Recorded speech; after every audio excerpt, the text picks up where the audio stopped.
반갑습니다.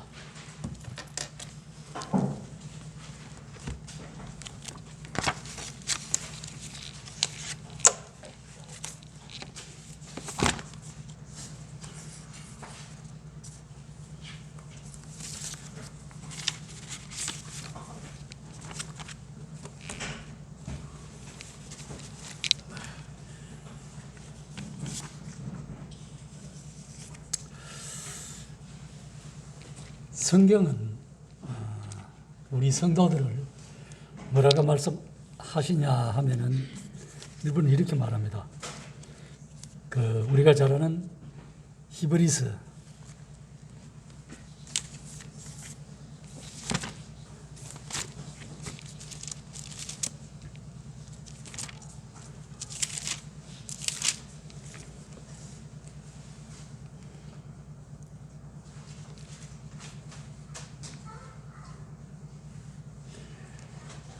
'성경은 우리를 성도들을 구원받은 성도들을 히브리서 11장 13절에 보면은 이 사람들은 다 믿음을 따라 죽었으며 약속을 받지 못하였으되 그것들을 멀리서 보고 환영하며 또 땅에서는 여기 보면은 외국인과 나그네임을 증언하였으니 우리를 성도들을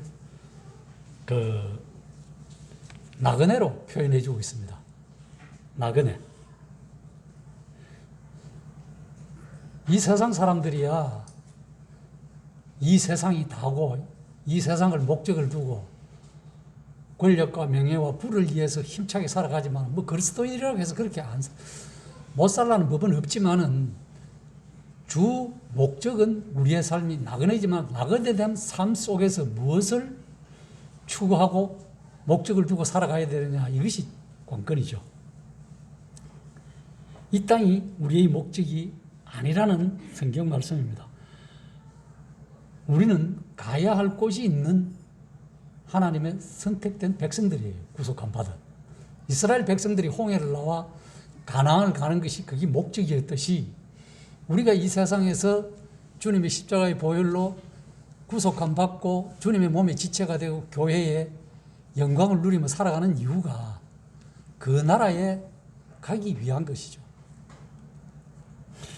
더 나은 본향을 사모하는 것, 곧 하늘에 있는 것이다. 이렇게 16절에 보면 그렇게 표현해 주고 있습니다. 그들이 이제는 더 나은 본향을 사모하니 곧 하늘에 있는 것이다. 나그네는 한 번 지나가면 안 오죠.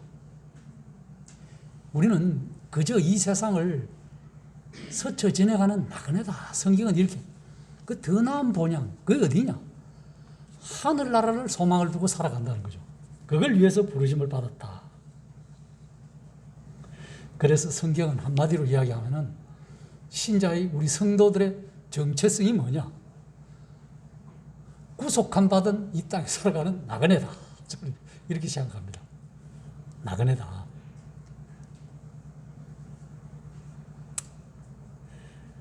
지나가는 길손이 다시 오지 않을 땅을 지나가면서 내가 화려한 집 짓고 투자하지는 않을 겁니다. 우리가 잘 알다시피 누가복음 14장에 보면은 망대 짓는 이야기가 나옵니다. 망대를 지을 때 망대 짓는 사람이 경비를 계산 안 하고 짓지는 않다는, 막무가내로 짓는다는 건 아니죠. 준공하기까지, 이 건물을 완성하기까지 비용을 충분히 대고 한다는 거죠. 망대 하나를 세울 때도 뭘 할 때도 어떤 것을 할 때도 어떤 비용을 계산하고 살아가는데 하물며 저 하늘나라에 가는 나그네로 살아가는 성도들이 어떻게 살아가야 되느냐? 어디를 향해 가고 있는지, 그 목적지를 맞는지를 생각하지 않고 산다는 것은 조금 말이 되지 않는 소리지. 우리가 그 나라에 가기까지 나그네로 살아가면서 내가 거기까지 목표를 끝까지 가는데 어떠한 삶을 살아야 되느냐. 성도로서. 그래서 그걸 다른 성경 사도 바울은 이렇게 표현해 기도해 주고 있습니다.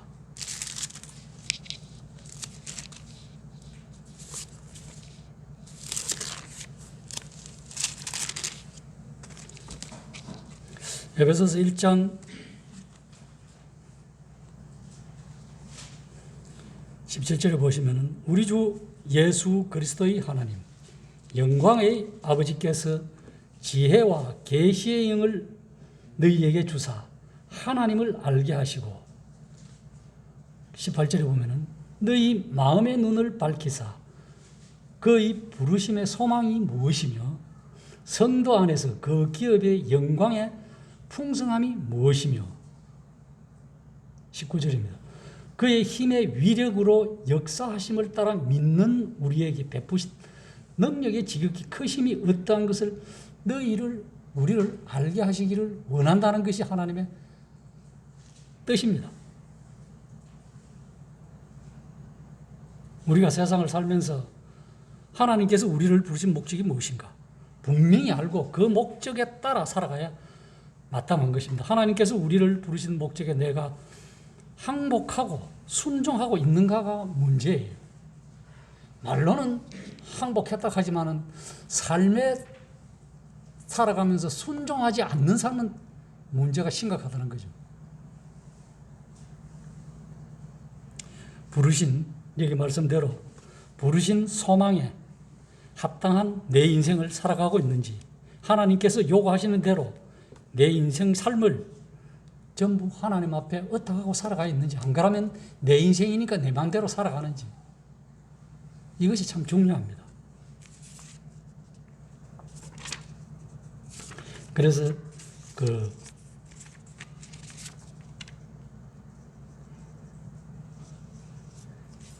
또한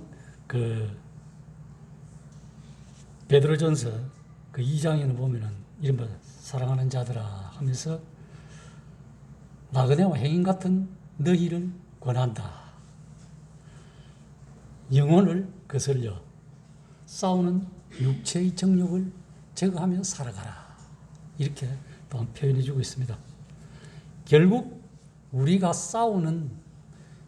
이래 세상 나그네로 살아가면서 해야 되는 일은 그 영적 전투죠. 그 전투는 뭘까 하는 거냐. 내 영혼을 거스려 이 세상에 살아가는 육신의 정욕을 제거하는 것이에요. 이 영적 싸움의 대상이 1차적으로는 내 자신의 정과 욕심이라는 거예요. 이것이 굉장히 문제라는 거예요. 나그네의 삶이 무엇인가? 나그네의 삶의 목표가 무엇인가? 아브라함처럼 더 나은 본향인 하늘을 소망하고 살아가는 목표는 하늘에 있고 땅이 아니라는 데가 있습니다. 이스라엘 백성들이 나그네 인생을 살았듯이 구원받은 우리 성도도 나그네 인생을 살아야 한다는 거죠. 그 나라를 준비해 주신 그 하나님을 위해서 믿음의 선한 싸움을 싸우는 겁니다.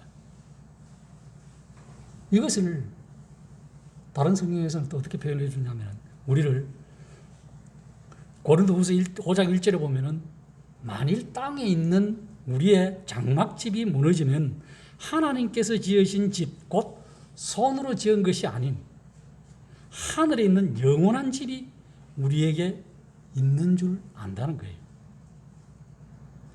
언젠가는 우리의 장막집, 우리의 무너져 올 것입니다. 그리고 하나님 앞에 산 자와 죽은 자를 심판하는 그리스도 예수 앞에 설 순간이 있습니다. 그걸 디모데후서 4장 1절에는 그렇게 표현해 주고 있습니다. 하나님의 앞과 살아있는 자와 죽은 자를 심판하실 그리스도 예수 앞에서 그가 나타나실 것과 그의 나라를 두고 엄히 명하노니, 이렇게 말씀해 주고 있습니다. 우리는 그냥 세월이 흘러가는 대로, 시간이 가는 대로 내 주어진 일 하는 대로 그저 무관히 흘러가는 것이 아니라 항상 이런 일 속에서도 하나님의 나라가 언제 도래할지 이걸 준비하는 인생이 필요해. 나그네를 살아가면서.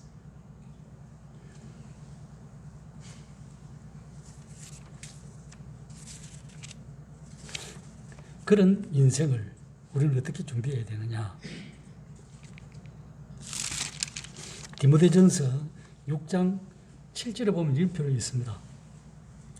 우리가 세상에 아무것도 가지고 온 것이 없으며 또한 아무것도 가지고 가지 못하리니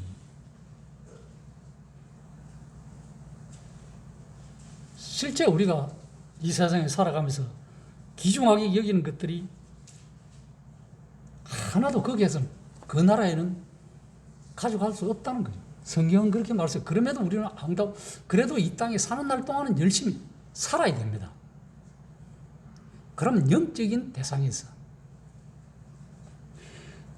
무엇을 가지고 가야 되겠느냐. 그 나라에 가서 그럼 이 땅에서는 우리가 모든 것을 쟁취할 수 있지만 그러면 그 하늘나라에는 어떤 걸 가지고 갈 수 있느냐. 이게 문제 아니겠어요. 그게 뒤로 넘겨서 11절에 보면은 이렇게 표현해 주고 있습니다. 우리가 잘 아시는 말씀들인데 제가 10절부터 부하려 하는 자들은 시험과 올무 여러 가지 어리석고 해로운 욕심에 떨어지나니 곧 사람으로 파멸과 멸망에 빠지게 하는 것이라. 10절에 보면 돈을 사랑하지 말라. 돈을 사랑함이 일만하게 뿌리가 되나니 이것을 탐내는 자들은 미혹을 받아 믿음에서 떠나 많은 근심으로 자기를 찔렀도다. 영적으로 그렇다는 겁니다. 여기 11절에 보면 여기 참 오직 너 하나님의 사람아. 오직 너 하나님의 사람이라고 말씀해 주고 있습니다. 사도 바울이. 이것들을 피하고 뭘 피하라는 거예요? 이 세상에 나그네를 살아가면 정과 육신의 이걸 피하고 의와 경건과 믿음과 사랑과 인내와 온유를 따르며 믿음의 선한 싸움을 싸우라. 영생을 취하라. 이를 위하여 우리가 부르심을 받았고 많은 정인 앞에서 선한 정언을 하였다. 사울 바울이 이렇게 살았다는 거예요. 그러니까 우리 성도들도 이렇게 살아라는 거죠. 만물을 살게 하신 하나님 앞과 본디오 빌라도를 향하여 선한 정언을 하신 그리스도 예수 앞에서 내가 명하노니 우리 주 예수 그리스도께서 나타나실 때까지 흠도 없고 책망받을 것이 없는 이 명령을 지키라는 거예요. 성령의 생각이 뭐겠습니까? 누가 이것이 성령의 생각이다 하고 말을 하겠습니까? 성경 말씀 아니고는 할 수 없어요. 그래서 성경을 읽으라는 거예요. 성경을 읽으면 성령께서 이 읽는 말씀을 깨닫게 해주시고 그것이 이렇구나 하는 생각을 우리에게 집어넣어 준다는 거예요. 그래서 그 생각대로 기도하는 거예요. 그게 하나님이 기뻐하시는 거예요. 그렇지 아니하고 내 마음대로 하는 것은 내 육과 욕심을 위해서 하는 기도라.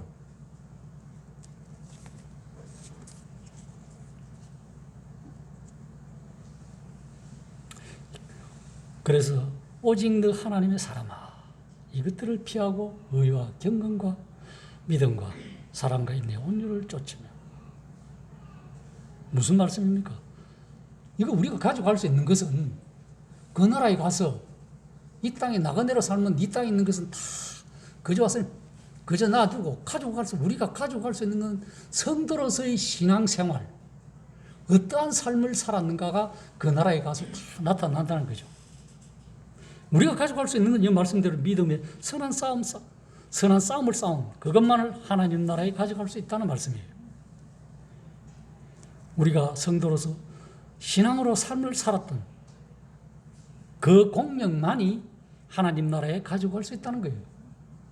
우리가 잘 아시는데 그걸 고린도전서 3장에서 잘 표현해 주고 있잖아요. 3장 10절에서 15절까지. 그 공명은 결국 어떻게 나타날 것인가? 경건과 믿음과 사랑과 인내와 온유를 쫓아 믿음으로 선한 영적 싸움을 하는 것으로 나타납니다.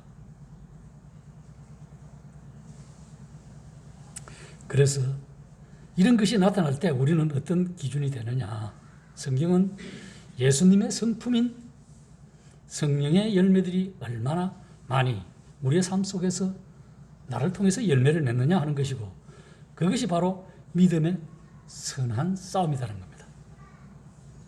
그러므로 우리 성도들에게 믿음이 어느 데 두고 크다 깊다는 표현을 하기 좀 그렇습니다만은, 얼마나 정말로 이것들을 위해서 나그네 된 삶 속에서 얼마나 이것들을 위해서 내가 살아왔느냐에 따라서 이 땅에서도 어느 정도 눈에 보이는 가시적인 모습이 드러날 수 있지만 그 나라에 가면은 확연히 드러날 겁니다. 이 땅에서 누가 조금 눈에 보이는 대로, 우리의 눈에 보이는 대로 그렇다 않다 판단할 수 있겠지만 그것하고 하나님 앞에 갔을 때 드러나는 하고는 확연히 차이가 난다는 거죠. 이런 삶을 위해서 우리 성도들은 어떻게 살아야 되는가? 첫째, 죄를 짓지 않고 살아야 된다는 거죠. 죄 안 짓는 사람이 누가 있겠습니까? 이 세상에. 구원받은 사람도 죄 짓습니다. 그래서 일부에서는 구원받은 죄인이라고 그렇게 표현도 해요. 죄 안 짓고 살아가는 사람이 없습니다. 구약 성경을 통해 보면 그래요. 우리가 어떻게 죄를 짓지 않고 살 수 있는가? 정말로 성경으로 거듭나지 못한 사람들은 이해하기가 조금 어렵습니다. 그러나 성령으로 거듭난 구원받은 성도들에게는 쉽다면 쉽고 어렵다면 어렵습니다. 이 세상에. 내가 어떤 정체성을 갖고 살아가느냐에 따라서 그 나라에 나중은 궁극적으로는 성도의 상급의 문제이지만 어떻게 죄를 짓지 않는 삶이 가능한가? 그 근거를 보면 예수님의 십자가의 보혈의 능력에 있다는 겁니다. 그게 당연한 소리죠. 그러나 구약의 이스라엘 백성들을 보면 알아요. 계속 죄를 지으면 짐승을 잡아갖고 계속 해결을 해야 돼요. 그걸 오늘날 성도에 비유해 봅시다. 그러면 성도가 계속 구원받고 나서 계속 죄 짓고 회개하고, 누구 말 맞다나 세상 사람들 말 맞다나 실컷 세상에서 잘 옛날과 같이 놀다가 교회 가고 예배당에 가서 회개하고, 또 교회 갈 때면 거룩하고 회개하고, 또 나와서는 내 마음대로 살다가 또 회개하고, 이것이 뭐냐? 결국 구약 성도들이 되지만 죄 지을 때마다 짐승 갖다 바치고 짐승 갖다 바치잖아요. 그게 물론 그때는 효험이 있었죠. 하나님께서 그렇게 명령하셨으니까. 그럼 오늘 구약 성도들은 그렇다 치고 오늘날 신약에 사는 성도들은 그러한 삶을 살아야 되느냐? 안 된다는 거죠. 당연히.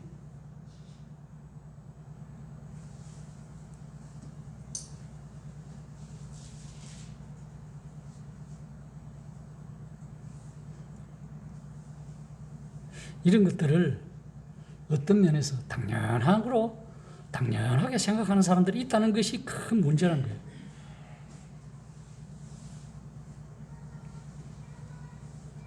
이런 반복하는 수준으로 산다면은 우리 주 예수 그리스도께서 십자가에 헛되이 죽으셨다는 거예요. 그러면은 구약에 있는 것 같이 신약에서도 말씀해 주고 있죠. 히브리서 9장에서 염소와 송아지의 피로 하네 하는 이런 것이 동물의 희생과 아무 다를 바가 없이 예수님께서 헛되이 죽으셨다. 우리는 성경은 그렇게 말씀해 주고 있어요. 베드로후서 1장 4절에 보면 신성한 성품, 신의 성품, 신령한 복. 우리 구원받은 성도는 새로운 신성한 성품을 갖게 되었으므로 죄를 짓지 않는 삶을 살 수가 있다는 겁니다. 우리가 세상에 마귀의 지배를 받을 때는 이 세상 풍속을 쫓아 살았고 육체와 마음이 원하고 시키는 대로 살아온 것이 사실이에요. 그러나 거룩하신 우리 주 예수 그리스도의 보혈의 능력으로 구속함 받은 하나님의 자녀된 성도는 우리 속에 성령께서 내주하시고 우리가 주님의 몸의 지체가 되고 연합되었기 때문에 또한 신성한 성품이 우리를 주장해야 되기 때문에 그렇게 살아면 안 된다는 거죠. 이런 것이 있음에도 불구하고도 이스라엘 백성과 같이 날마다 죄지어서 그렇게 제물을 드린다면 그게 더 심각한 문제라는 거죠. 반복된 삶은.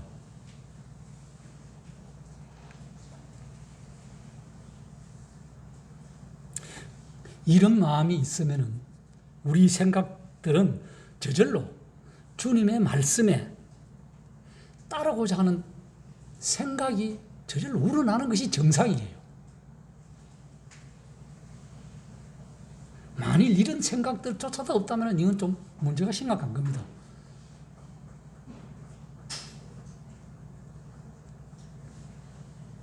그리고 또 성경은 구원받은 성도는 우리 속에 양자의 영을 가지고 있다는 거예요. 성경은 그렇게 표현해 주고 있습니다. 그것이 로마서 8장 15절이에요.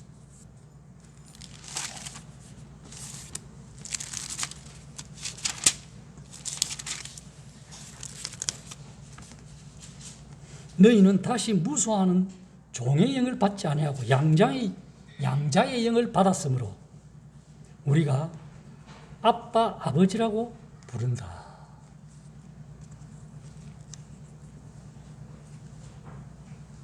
참으로 거듭난 성도는 양자의 영을 받아서 하나님을 향해 아버지라고 부른다는 것입니다. 그래서 우리는 다른 어떤 것, 두려움, 의문에 쓴 정서, 이게 율법이죠. 이런 두려움 때문에 하나님께 순종하지 하는 것이 아니라, 물론 구약에는 당연히 그렇게 순종하고 했습니다. 이제는 어떤 의무감 때문에 혹은 하나님의 심판이 두려워서 이런 것이 아니라 온전히 정말로 하나님을 경외함으로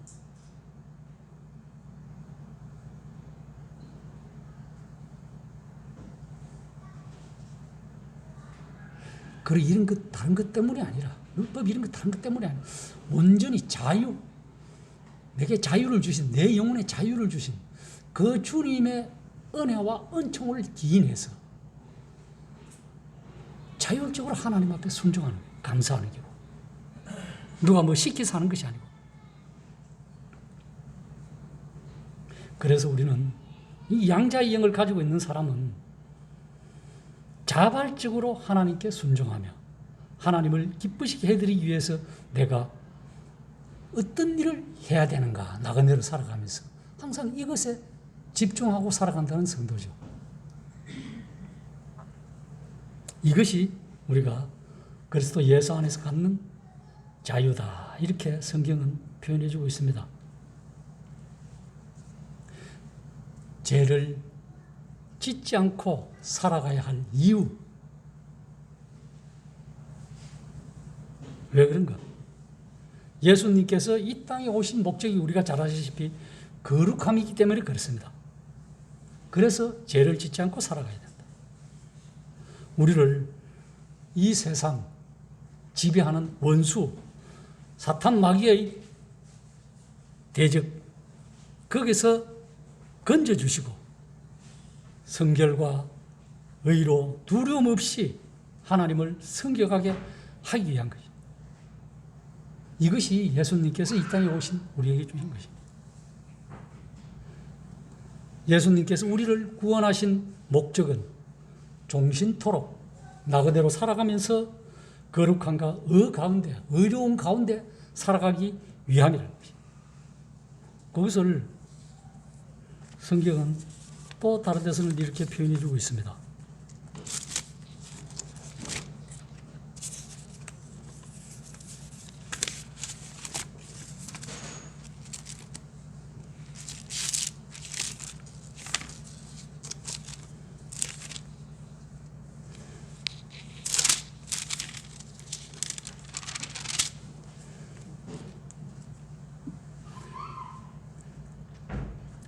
디도서 2장 14절에 보면은 그가 우리를 누굽니까? 그가 우리를 대신하여 자신을 주심은 모든 불법에서 우리를 속량하시고 우리를 깨끗하게 하사 선한 일을 열심히 하는 자기 백성이 되게 하기 위해서 주셨다.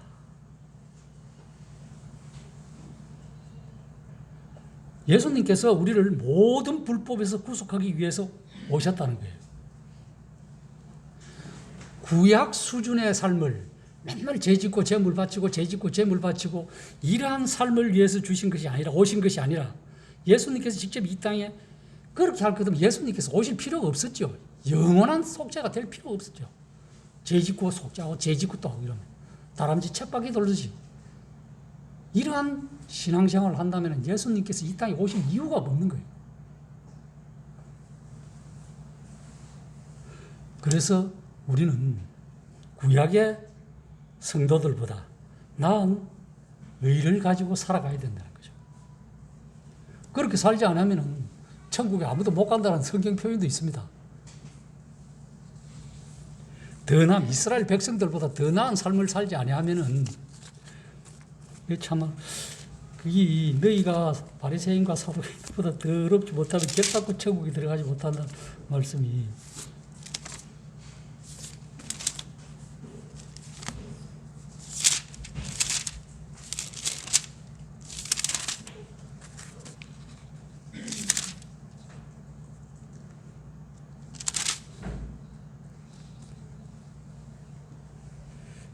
내가 너희에게 이르노니 너희 의가 서기관과 바리새인보다 더 낫지 못하면 결코 천국에 들어가지 못한다. 이거 오늘날 우리에게 해당된다면 정말 큰일입니다. 물론 예수님이 이때 당시 산상보훈을 하시면서 사두개인과 바리새인들 얼마나 성경에 정통한 이 사람들이 선민들이 하나님의 말씀을 구약 성경을 알면서도 이렇게 모독을 했으면 주님께서 이런 말씀을 하시겠습니까? 그러면 오늘날 사는 우리 성도들은 당연히 어렵고 거룩함을 주셨지만은 이 어렵고 거룩함을 유지하고 살아가야 된다는 거죠.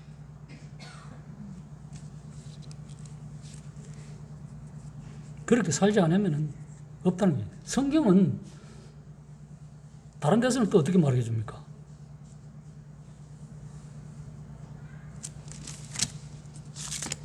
히브리서 12장에 보면은요.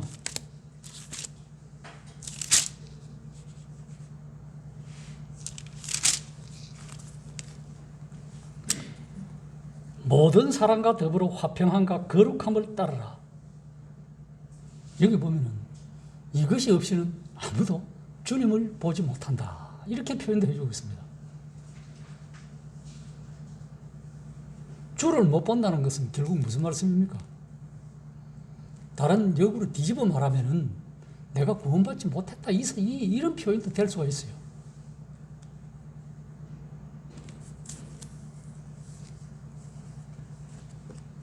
거룩함이 없이는 아무도 천국에 못 들어가기 때문에 죄를 짓지 않는 삶을 살아야 된다는 거죠.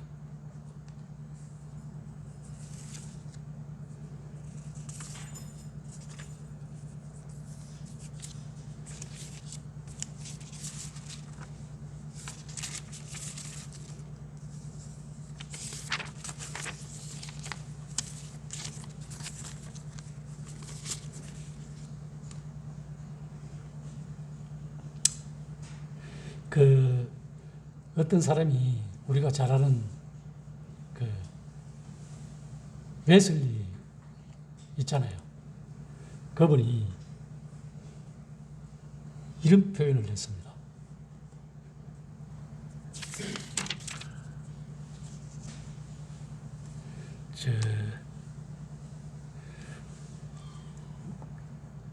성도들이 그런가 뭐 어떤 생각 모르겠지만은 사람은 율법의 지배 아래에 있는 사람으로 구원받지 못한 상태에 있는 사람도 있고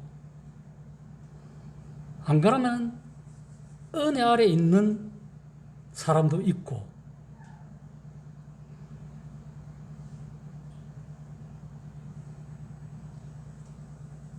이것을 성도를 두고 한 말인가, 아니면은 어떤 누구를 향해서 한 말인가 모르지 웨슬리가 그런 말을 한 것이 있습니다.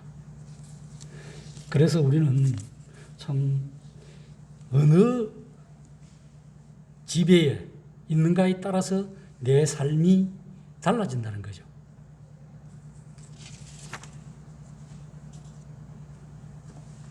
우리는 어떤 지배에 있느냐? 은혜 아래에 있는 성도가 된다는 거죠.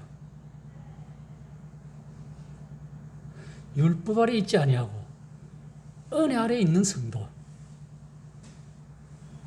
이것은 성령께서 하나님의 생각, 하나님의 마음이 성령을 통해서 우리의 마음에 전달돼서 우리가 그 은혜 아래 살아간다는 거죠. 왜? 아까 말씀드렸듯이 양자의 영을 받았으므로 아버지라고 부르게 상태에 있기 때문에 그렇다는 거죠. 하늘로부터 주어진 치료하는 광선인 예수 그리스도의 그 은혜의 빛이 우리 영혼에 침투하기 때문에 그렇다는 겁니다. 그러나 장래에는 스가랴 12장 11절에 보면 그런 예언적 표현, 그 찌른 자를 볼 것이다. 그리고 어두운 데서 빛이 빛이라고 말씀하신 하나님께서 그의 우리의 마음속에 밝은 빛을 비춰주기 때문에 그렇다는 것입니다. 이것은 뭐냐? 예수 그리스도의 얼굴에 있는 하나님의 영광스러운 빛이라는 겁니다.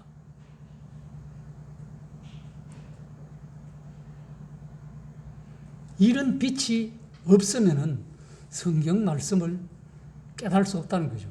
그래서 그거 보면은 고린도전서 2장 10절에 보면은 이런 표현이 있습니다. 심지어는 하나님의 깊은 것이라도 알게 된다는 거죠.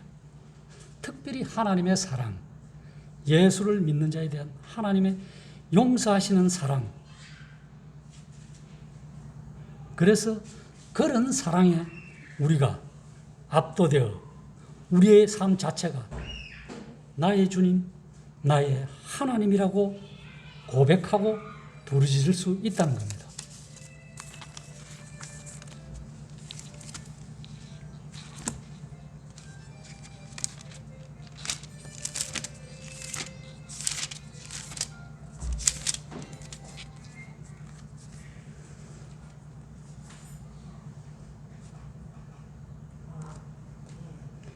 그걸 누가 그렇게 했느냐면은, 표현했느냐면은, 도마가 그렇게 표현했어요. 의심 많은 도마가 예수님 못 믿겠다 이러니까 보면은 도마에게 이르시되, 네 손가락을 이리 내밀어 내 손을 보고 내 손을 내밀어 내 옆구리에 넣어보라. 그리하여 믿음 없는 자가 되지 말고 믿는 자가 되라. 도마가 대답하여 이르되, 나의 주님이시요 나의 하나님이시니라. 이렇게 도마가 고백한다는 거죠. 우리도 마찬가지입니다. 모든 일에 있어서. 이런 죄책과 죄의 능력이 끝난 자유함이 있는 성도는 우리가 잘 압니다. 어떻게 말할 수 있는가? 어떠한 삶을 살아갈 수 있는가? 갈라디아 2장 20절 같이 잘 표현해 준 말씀이 없어요.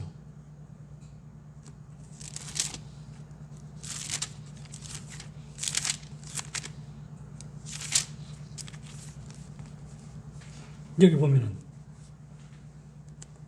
내가 그리스도와 함께 십자가에 못 박혔나니 그런즉 이제는 내가 사는 것이 아니요 내 안에 오직 내 안에 그리스도께서 사는 것이라. 이제 내가 육체 가운데 사는 것은 나를 사랑하사 나를 위하여 자기 몸을 버리신 하나님의 아들을 믿는 믿음 안에서 사는 것이다.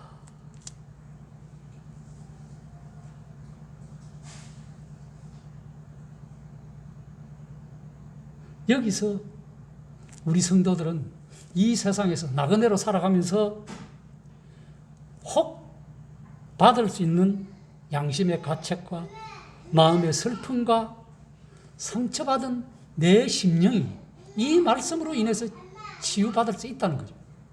왜? 이 아들, 예수 그리스도 아들을 믿는 믿음 안에서 사는 것이기 때문에 그렇다. 나를 위하여 자기 몸을 버리신. 그래서 주님의 영이 계신 곳에는 자유함이 있다는 표현을 사용할 수가 있다는 겁니다. 우리는 이런 죄의 건세로부터 뿐만 아니라 죄로부터, 가장 무서운 것들로부터도 우리는 피할 수 있다는 거예요. 오늘날은 구원받은 성도들은 의인이라면 구약에도 의인들이 많았다는 거예요. 대체적으로 구약에 보면은 우리가 잘 아는 그 노아, 창세기 6장에 보면은 그렇잖아요. 노아의 이력은 사적은 이러하니라 표현해서 노아는 의인이요 당대에 완전한 자라고 표현해주고 있습니다.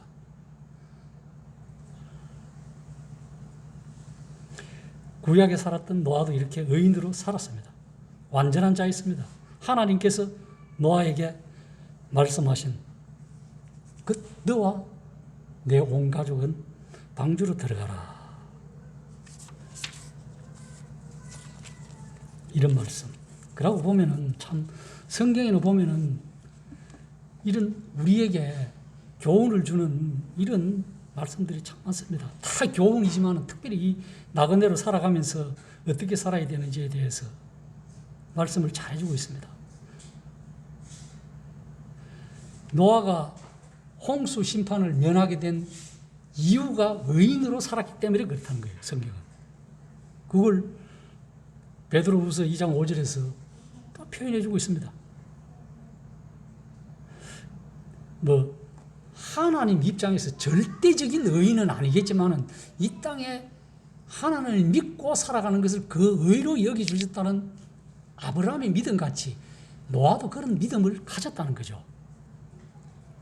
그 욥도 그렇습니다. 우리가 잘 아는. 욥도 욥기 1장 1절에 보면은 어떻게 있습니까? 악에서 떠난 사람이라고 그랬어요. 악에서 떠난 사람.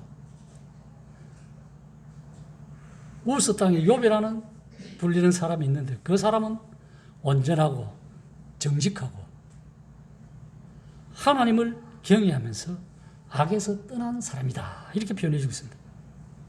또한 신약에 와도 신약이에요. 세례 요한의 부모 우리 사가랴 아니습니까?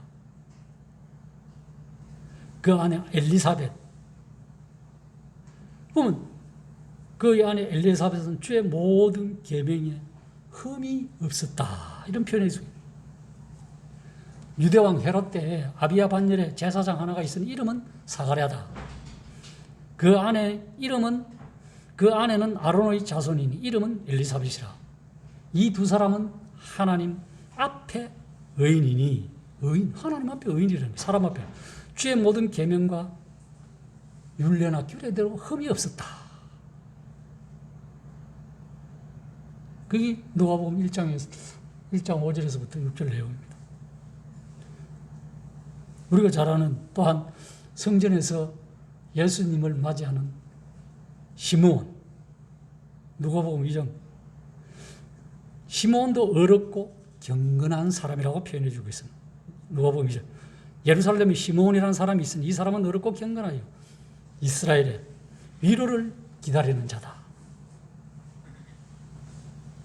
성령이 그 위에 계시더라. 이렇게 표현해 주고 있습니다. 사도 바울도 마찬가지입니다. 우리가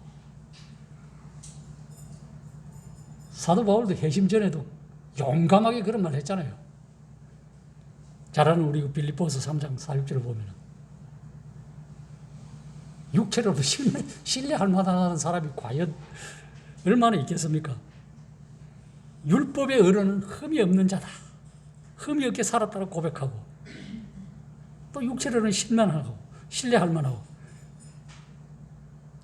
다른 사람들이 그 육체적으로도 신령하게 살았다면 나는 그 사람보다 더 훌륭하게 살았다. 이런 표현을 사도 바울이 한다는 겁니다. 왜? 난 지 8일 만에 할례 받고 이스라엘 족속이요 베냐민 지파요 히브리인 중에 히브리인이요 아주 자강심이 굉장히 강합니다. 율법으로는 바리새인이요 열심으로는 교회를 핍박하던 박해하던 이 사도 바울이 율법의 의로는 흠이 없는 자다 이렇게 표현해요. 그리고 또한 우리 이방인 중에서 사도행전에 보면 어떤 표현을 주느냐. 로마 백부장 고넬료. 이 사람도 복음을 듣기 전에 베드로한테 복음을 듣기 전에는 어떻게 표현해 주냐면 의인이요 하나님을 경외하는 사람이라고 사도행전 10장에서 그렇게 표현해 주고 있어요.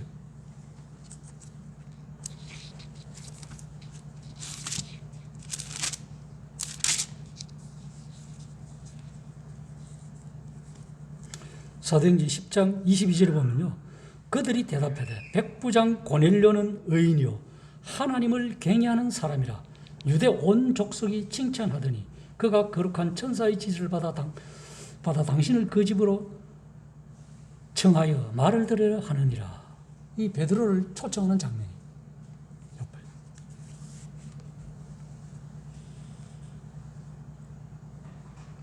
왜 그가 의인이었느냐. 군대 백부장이라 그가 경건하여 온 집으로 더불어 하나님을 경외하며 백성을 많이 구제하고 하나님께 항상 기도하더니 이방인 이 로마 군대 백부장 고넬료가 이런 삶을 살았다는 거예요. 이스라엘 땅에 와서 이스라엘 백성이 하나님을 만나보고 구제하고 경외하게 산 사람. 이 세상에도 이런 사람이 있다는 거예요. 이런 사람이 있으니까 하나님께서 베드로를 통해서 그 집안을 복음을 전하게 해서 구원받게 하신다. 세상에서도 찾고 찾으면은 참 하나님을 만나 구원받고 하나님 나라에 들어가는 약속을 받는다는 거예요. 오늘날은. 이게 은혜라는 거예요. 안 찾으니까 없는 거예요.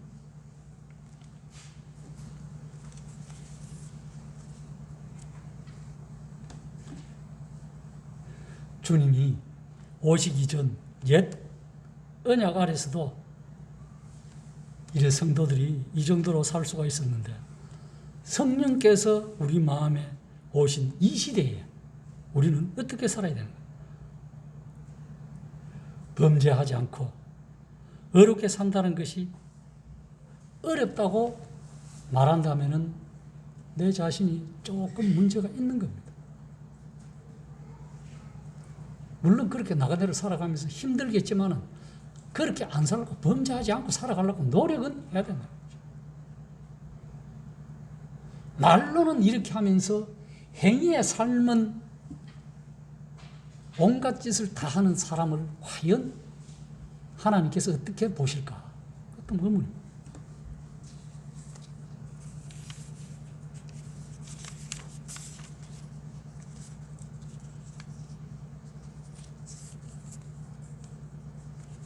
우리가 참 주님의 인도하심 받는 삶, 그런 삶을 살 때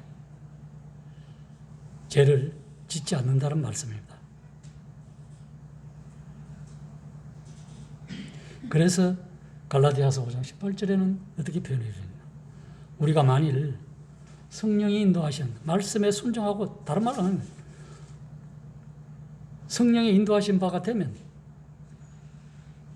말씀에 순종하고 살아가면 율법 아래 있지 않다는 겁니다.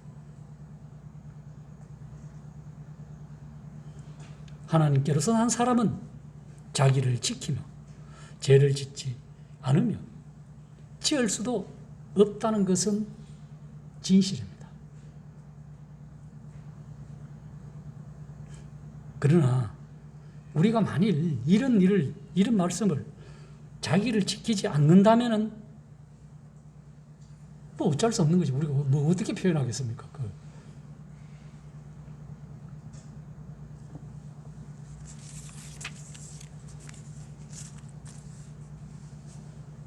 성도가 이 나그네 속에서 살아남아 육체의 소욕과 성령의 소욕의 갈등을 느끼고 살아간다는 건 당연합니다. 갈라디아서 5장 17절.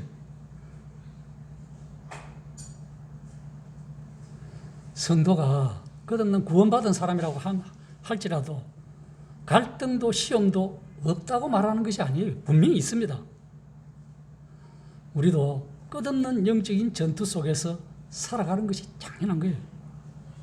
그러나 우리가 말씀에 순종하는 법을 배우고 말씀을 쫓아 행하면 육체의 소욕을 덜 따라간다는 거죠. 우리가 말씀에 순종하여 살아갈 동안에는 죄가 우리를 지배하지 않습니다. 그래서 성경은 죄가 너희를 주관하지 못하려니 너희가 법 아래 있지 아니하고 은혜 아래 있기 때문에 그렇다고 로마서 6장 14절에서 표현해주고 있어요. 이것이 정상적인 그리스도인의 모습입니다. 이것이 새로운 언약에 대한 축복인 거예요. 우리가 죄와 싸우나 이기는 삶입니다. 지는 삶이 아니라.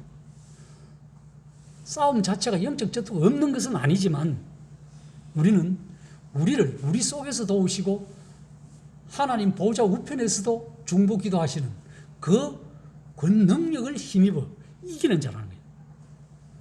우리를 도우시는 주님으로 말미암아 이기는 삶이라는 거예요. 내가 이기는 삶이 아니라 내가 이기는 삶은 백전백패입니다.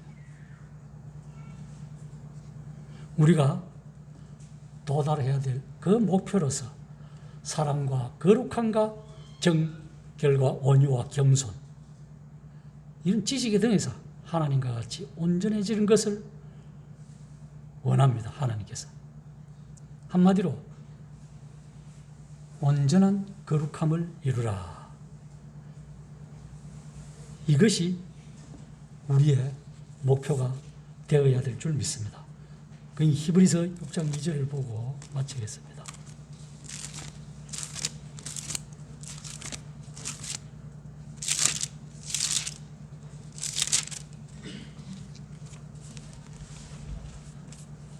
여기 보시면은 세례들과 안수와 죽은 자의 부활과 영원한 심판에 관한 교훈의 틀을 다시 닦지 말고 완전한 대로 나아갈지니라. 다시 옛것 그거 하지 말고 우리 성도들은 이 은혜의 시대의 은총을 받고 완전한 완전한 대로 물론 이렇게 살아가기가 오늘날 쉽지는 않습니다. 우리가 코로나 시대에 그렇게 살지만은 우리 의지적으로 한 것이 아니고 국가의 법대로 살아갈 때도 있어요. 그래서 참 어떤 일이 일어나면은 기독교와 국가가 충돌한다는 거예요. 그랬을 때 우리는 세상의 법을 따르느냐, 하나님의 법을 따르느냐, 하나님의 말씀에 순종해서 하나님의 말씀대로, 당연히 하나님 말씀대로 가는 게 지극히 합당합니다. 그래서 우리에게 핍박이 박해가 올 수 있다는 거예요. 못 모이고 하고 여러 가지 법이 제정되면. 그러나 지금까지는 이스라엘 백성들이 무화과나무와 포도나무가 그래서 평안히 안연히 살았더라는 것 같이 우리는 대한민국에 태어나서 믿음의 선진들로부터 복음을 전수받고 이어받아서 정말로 평안하고 고요한 가운데 지금까지 주님을 섬겨가고 있습니다. 이것이 하나님의 은혜요, 우리에게 복입니다. 공산주의가 안 된 것만큼. 그래서 더욱더 살아가면서 말씀에 순종하는 삶, 말씀의 권위에 순종하는 삶을 살아가면 완전한 대로 나아갈지라.